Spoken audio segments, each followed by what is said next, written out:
C'est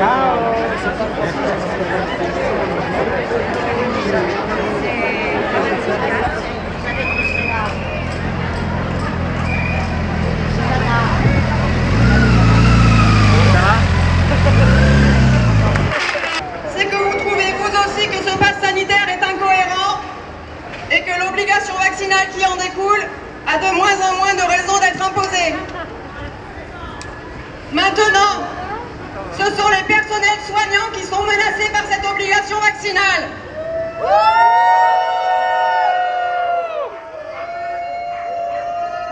D'ailleurs, je souhaiterais remercier et applaudir le personnel soignant qui, après avoir été applaudi tous les soirs, se retrouve menacé de licenciement.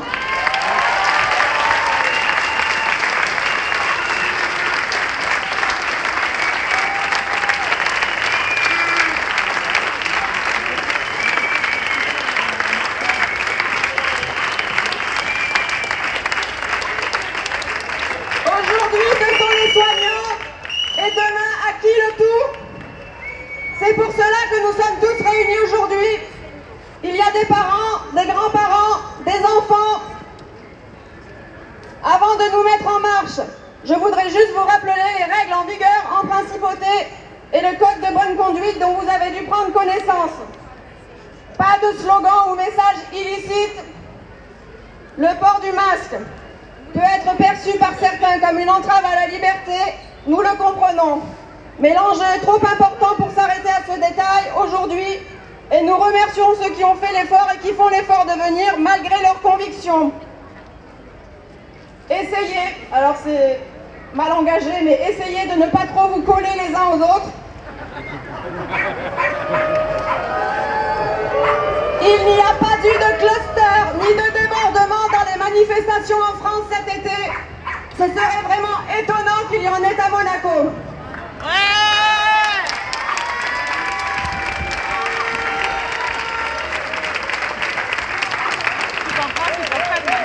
Il est important que la manifestation se déroule sereinement pour pouvoir organiser les suivantes.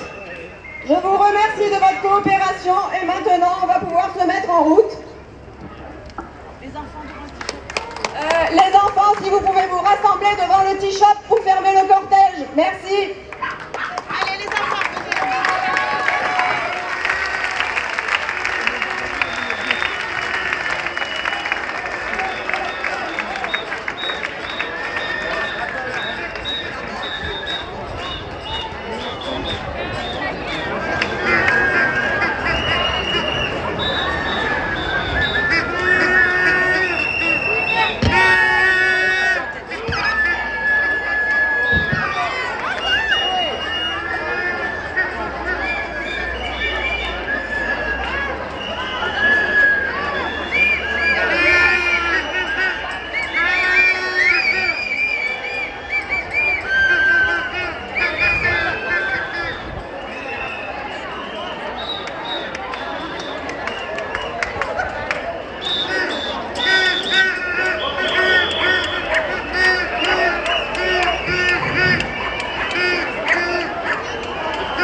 satisfait de cette manifestation? Oui. Vous comptez à peu près combien de gens? Pour le moment, je peux pas dire parce qu'on a fait des gommettes pour compter et j'ai pas eu tous les retours des gommettes, donc j'ai aucune idée. Je peux pas dire. Nous, on avait annoncé entre 600 et 1000 personnes. Je pense que on doit avoir atteint les 1000 quand même. Hein. Bonne chance.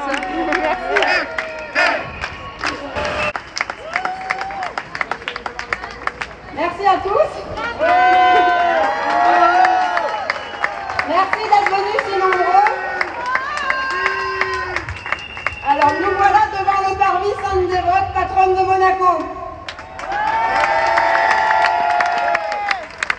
Un lieu symbolique et une église chère à nos cœurs de monégasques et de résidents.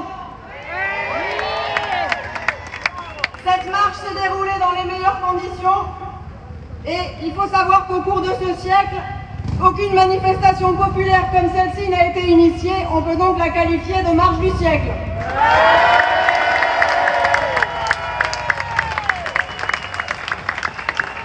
Je vais essayer d'être brève parce que je pense que vous êtes peut-être fatigués.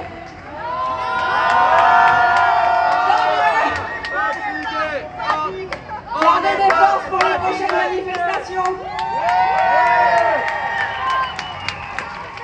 Le pass sanitaire est incohérent aujourd'hui et l'obligation vaccinale qui en découle tout autant. J'insiste sur l'obligation vaccinale, car la vaccination doit rester un choix libre et non une contrainte, voire une menace.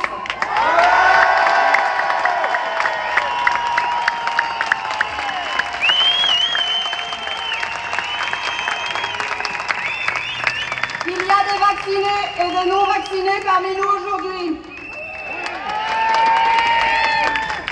76% de la population éligible à la vaccination est vaccinée à Monaco, mais la légende de la vaccination altruiste pour protéger les autres a largement pris l'eau. Les récentes études et prises de parole de scientifiques à travers le monde laissent entendre que l'immunité collective vaccinale est inatteignable, que les vaccinés et les non-vaccinés auraient sensiblement la même charge virale et que les vaccins perdraient énormément de leur efficacité face aux nouveaux variants.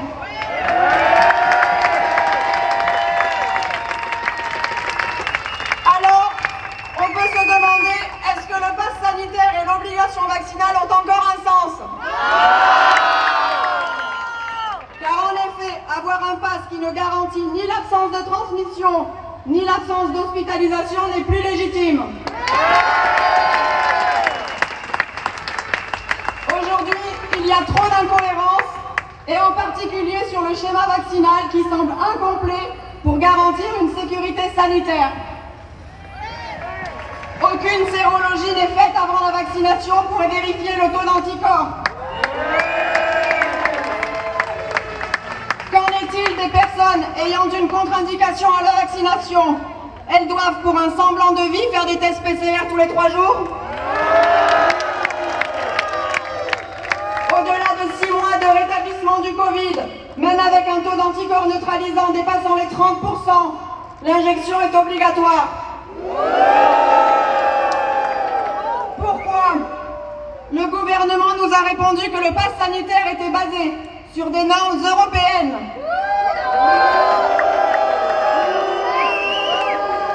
Notre santé dépend-elle de normes administratives européennes ou de données scientifiques?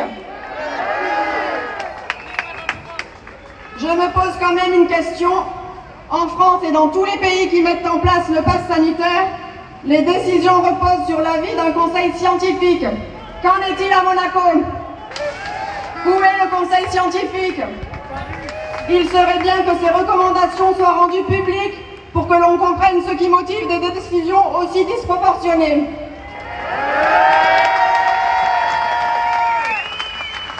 Aujourd'hui, au CHPG, il y a 2 résidents hospitalisés et 1 résident en réanimation.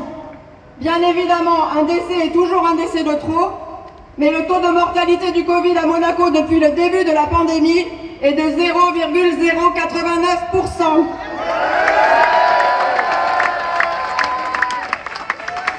Alors, on nous incite à la vaccination, mais qu'en est-il des traitements? On ne peut plus accepter qu'on nous consigne chez nous avec du Doliprane en attendant l'aggravation de la maladie.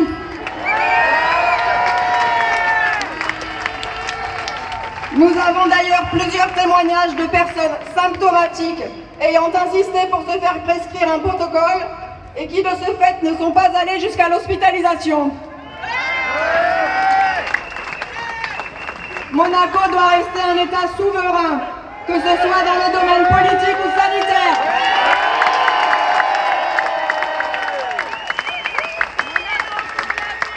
Nous avons bien conscience que des accords nous lient à la France en particulier, mais nos spécificités pourraient nous conduire à faire des essais sur les traitements. Nous les faisons bien sur le vaccin à grande échelle. Pourquoi ne pas mettre en place des essais de traitement qui semblent faire leurs preuves à l'étranger? Certains pays ont adopté des traitements, pourquoi pas nous? Jusqu'à présent, Monaco a très bien géré la crise. Pourquoi suivre la France aujourd'hui? Un dernier point sur le projet de loi, car il y a beaucoup de soignants parmi nous aujourd'hui.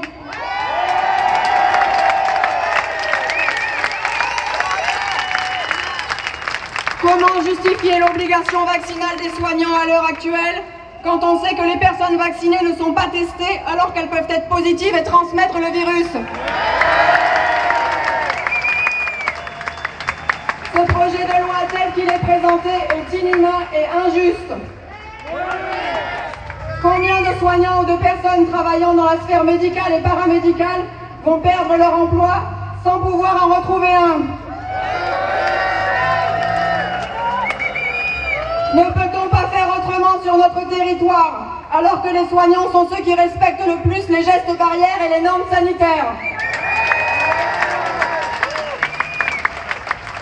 Et enfin, le projet de loi actuel ne garantit pas assez la protection des personnes, car il permettrait par arrêté ministériel d'étendre la vaccination obligatoire à tous les corps de métier et toute la population sans passer par l'avis du Conseil national.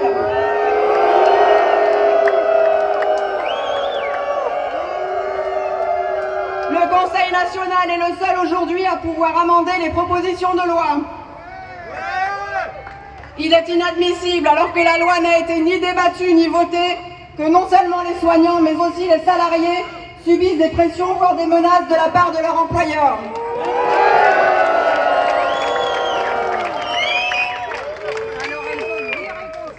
Je crois que j'ai fait le tour. Il y a encore beaucoup de choses à dire. Mais avant de passer la parole à Olivier Cardot, j'aimerais juste faire quelques remerciements à mon mari, mes parents qui m'ont soutenu pendant tout le mois d'août pour que je puisse m'occuper de la manifestation parce que c'était un travail à temps plein. À mes filles, à ma fille Tara qui avait préparé une super playlist mais la sono nous a fait défaut. Il faudra revenir aux prochaines manifestations pour l'entendre. Merci à Pascal et Gisèle, que je ne connaissais pas il y a un mois et qui m'ont aidé dans toutes les démarches. À la délégation qui nous a accompagnés au ministère d'État, au service d'ordre, à l'équipe médicale, à toutes les personnes qui nous aident dans l'ombre et à vous tous qui nous soutenez, et à Olivier Cardot.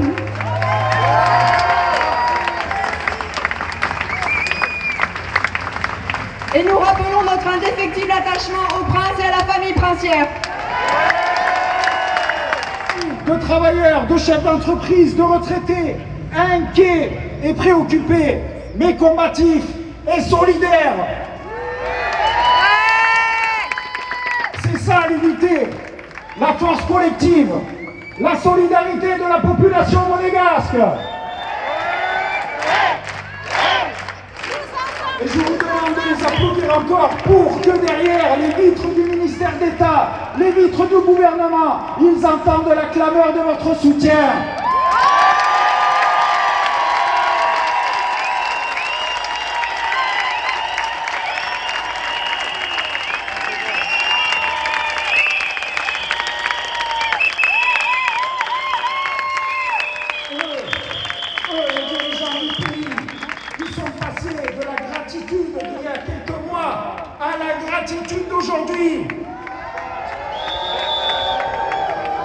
en tentant d'instaurer maintenant un texte de loi inacceptable et inhumain que nous ne laisserons pas passer. Des applaudissements, oui. Des licenciements, non.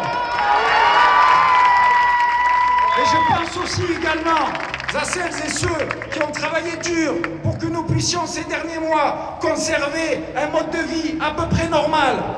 Les employés des commerces,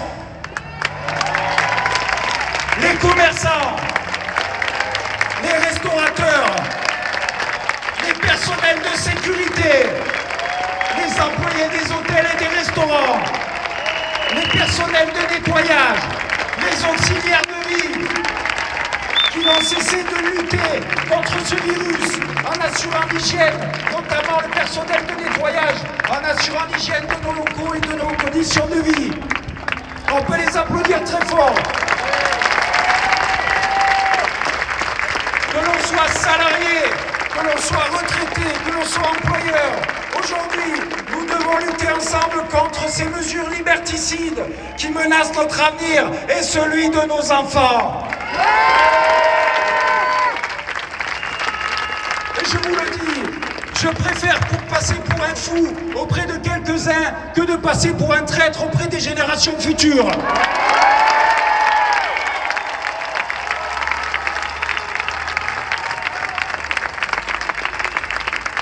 Les combats que l'on perd sont ceux que nous ne menons pas.